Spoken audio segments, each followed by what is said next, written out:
Sa mga lumang videong ito, nakuha noon pang dekada 70, binabalikan ng Amerikanong si Bill ang masasayang alaala ng kanyang pamilya nung sila'y tumira noon sa Pampanga.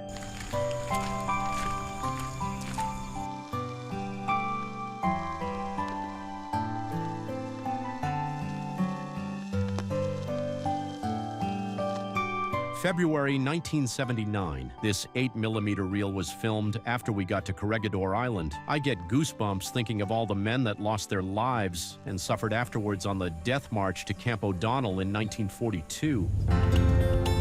Family outing to Grotto Bamban in Tarlac around April 1979. I'm the little 9-year-old kid with very, very blonde hair in the blue and white striped shirt. It was Dad and Mom, me, my older sister, and brother. The videos were mostly captured by my father. It was an older, this was the 70s, so this was an 8mm camera with no sound. Pero sa lahat ng mga nakasalamuha sa Pilipinas, may isa raw na hindi mawaglit-waglit sa kanyang isipan. February 23, 1979, our maid Rose in the front yard and then around the yard at our house. We lived right off base at 53 Bonifacio Street and then moved across the road to another house. Ang kanyang pinayaya noon si Ate Rose. Kaya nag-post si Bill sa isang Facebook group ng lumang video ng kanyang Ate Rose sa pag-asang mahanap niya ito.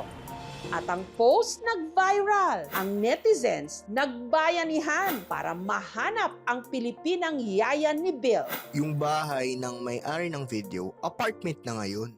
At meron pang ang nagsulat ng kanta tungkol kay Ate Rose. Ilang dekada man ang dumaan at hindi mo na matandaan. Ako yung lagi mong kasama nung ako ay bata pa. Ate Rose, nasaan ka na? Nasaan na nga ba si Ate Rose? Si Bill nakatira na ngayon sa Florida sa Amerika. 7 taong gulang lang daw siya nung tumira ang kanyang pamilya sa Clark sa Pampanga. My dad was in the U.S. Air Force. He was stationed in the Philippines and took the whole family with him. Our home was on Bonifacio Street. I went to school, elementary school, on the base. I remember how to count to 10. My friends, we played a lot. Para may katuwang sila sa bahay na masukan daw sa kanila ang nooy 15 anyos lang na si Ate Rose. My mom and dad, hired her to take care of the home and the family. And my older brother and sister, there was a good 5 or 6 year age difference. So they didn't want to play with me at all. So Rose was there and she was very kind and loving. I saw her more than I did my brothers and sisters. There's a special bond there, something you don't forget. She was part of the family because she was there. Isa pa sa hindi niya malilimutan sa kanyang yaya, ang pagiging camera shy raw nito. One video was when Dad just wanted to capture the house. She would enter the room and not notice Dad had the camera, and so she would duck out really fast. Didn't want to be filmed. Pero matapos ang halos 3 taong paninirahan ng pamilya Bowen sa Clark, taong 1979, kinailangan daw nilang bumalik ng Amerika. Bago umalis, bumisita pa raw sila sa bahay ng kanyang yaya Rose sa Capas, Tarlac. We took a day trip there. Very kind and generous and loving. Inalok nila si Rose na sumama sa kanila sa Amerika. Pinaproseso pa nga raw nila ang visa nito, pero na-deny ito. My mom and dad might have exchanged letters, but for me as a kid, it ended there. Hindi man nag-cruise muli ang kanilang landas, hindi naman daw nawala sa kanyang isip ang masasayang alaala nila ng kanyang dating yaya.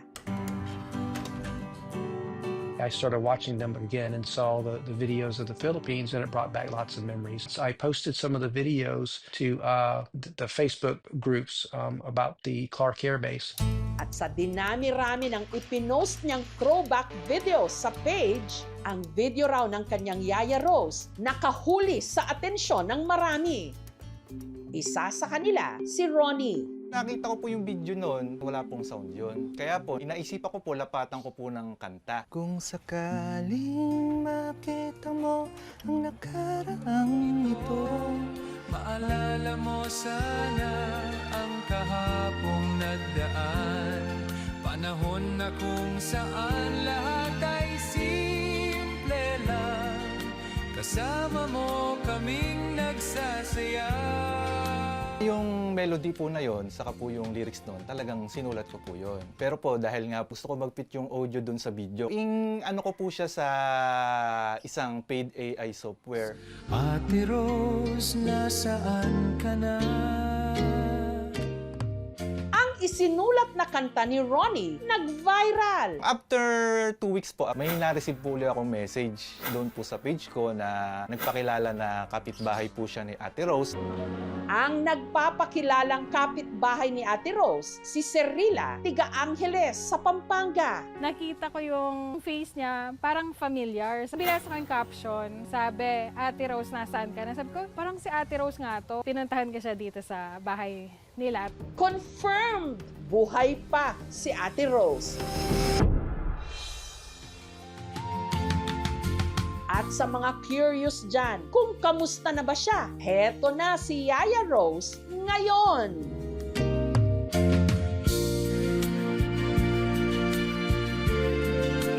Ang nooy 15 anyos lang na si Ate Rose o Rosalina Langit, 66 years old na at dito pa rin siya nakatira ngayon sa Angeles sa Pampanga. Sa murang edad, natuto na raw si Rose na magbanat ng buto. Sakitin po yung tatay ko. Nakikitanim po siya ng palay. Nagganyan po ako pero hindi ko po nga kaya gusto kong namasukan na. Hanggang sa nakilala na nga niya ang pamilya Bowen. Tinanong ko po, did you need house girl, ma'am? Housemaid? Oh yes, I need one. I like you. What's your name? Sabi niya. If you need me, I tell you when I start. You start now. Tinuring po nila akong pamilya. Kasi po, kung ano po ang pagkain nila, kinakain ko po. At sa tuwing namamasyal daw ang pamilya, lagi siyang kasakasama. Pinasyal ako sa Clark. Tapos pumunta kami sa grotto. Madalas pang araw silang bumisita noon sa kanilang bayan, sa Kapas sa Tarlac. Binidyo po yung bahay namin. Talagang hirap po kami noon.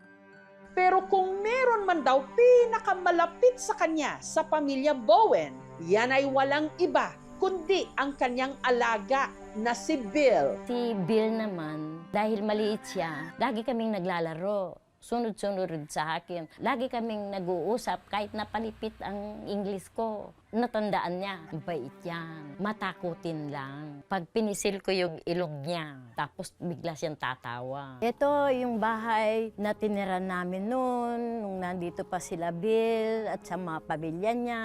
Maraming bonggabilya sa labas, hanggang dun sa side. Itong bahay na ito, hindi pa ganito noon. Medyo luma na noon itong bahay. Marami nang nagbago. Ang nag-viral na videong ito ni Rose, kuha raw sa bahaging ito ng bahay, araw bago ang biyahe pauwi ng Amerika ng mga Bowen. May isang alaala na kay sarap pagmasdan. Kulay man ay kumupas, ganda ay di lilipas. Ate Rose, nasaan ka na? Hindi namin po napanood. Kailanganan po na nilang aalis. Malungkot po ako. Iniiyakan ko po talaga sila. Nag-connection kami sa sulat ni Anet. Yun, kinukumusta niya ako, kumusta yung pamilya mo. At saka, binigyan ako ng pera ni Mrs. Bowen. Nang pumutok ang Mount Pinatubo noong 1991, natigil na raw sa pamamasukan si Rose. Umpisa akong nagtinda-tinda ng merienda. Hanggang sa nabalitaan na lang niya na nitong nakaraang taon, makalipas ang mahigit 4 na dekada, hinahanap pa rin pala siya ng pamilyang dati niyang pinagsilbihan. Para patunayan kina Bill na siya ang hinahanap niyang yaya, nag-send si Rose ng video sa page ni Ronnie. Hi, I'm Rose. I'm still in Angeles City. I'm 65 years now. Hi, Bill. Yung kuya niya yan, si Kenneth. Kenneth po ang kuya Bowen niya. din. At saka yung kapatid niya, si Michelle Bowen din. Tatlo sila yan eh, alaga ko sila. I hope you okay. I'm okay, but I'm a senior citizen na. Nag-chat siya muna. Tapos, kinol niya ako. And I heard her voice. I knew it was her. We both have a few more wrinkles, but that was her. And it filled my heart with joy. Ang iniiling ko po sana, yung magkita po kami ng personal. Nitong Miyerkules, ipinapanood ng aming team kay Rose ang mga lumang video na kuha ng pamilya ni Bill. Ay, ako yan po, yung katabi ni Bill. Yan po, si mama niya po. Ayan po si Michelle at saka si Kenny. Yung tatay ko po, ayan po, mama ko po. Wala na po sila ngayon. Namatay na po sila. Since 1979 po, naitago na po ni Bill. Malaki pong pasasalamat ko po kay Bill. Lalo po yung kapatid ko pong yan. Lumpo po yan. Namatay po, napolyo po siya. Naiisip ko yung parang noon at saka ngayon parang sila ay buhay po para sa akin ngayon. Dahil po pinapanood ko po itong video yan. Sa screen kung saan nanonood si Rose, may biglang pamilyar na mukha na bumati sa kanya. Walang iba kundi ang paborito niyang alaga na mahigit 4 na dekada na niyang hindi nakikita. Ano po kami communication po? Hi, Bill. Hi. Hi. How are you? You still recognize me? Yes. Because I'm old. Well, so am I. We have a few years on us, don't we? I feel so happy and try to see you. You know, I miss you since you go back to state. I always mention you to my friends and my brother Rolly Yeah. and Nerly. Yeah. It's been a long time, hasn't it?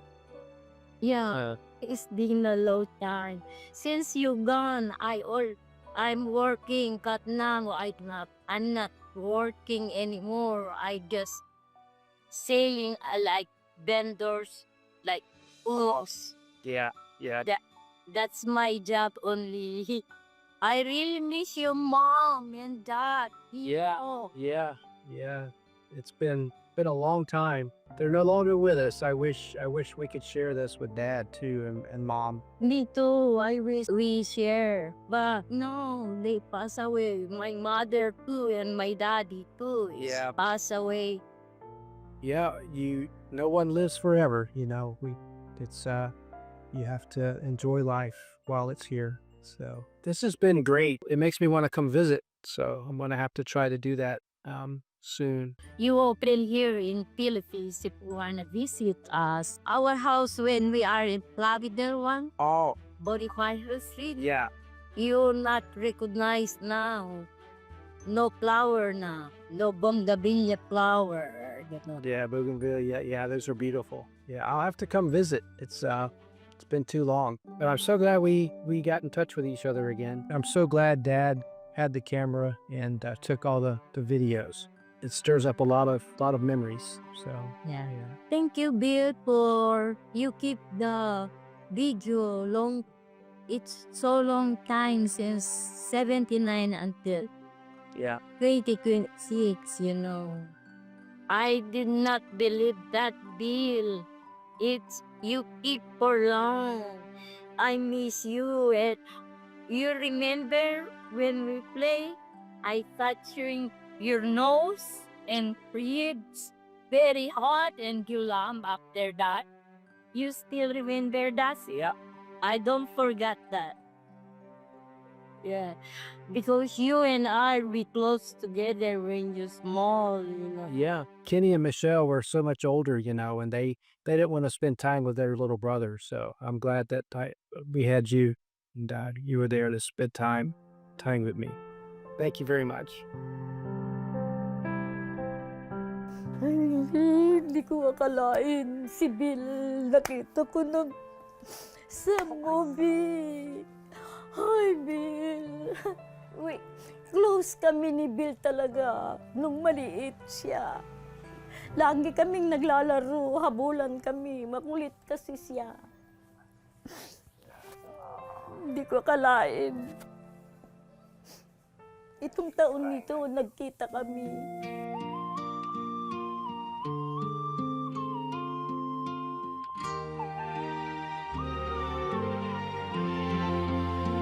May isang alaala na kay sarap pagmasdan.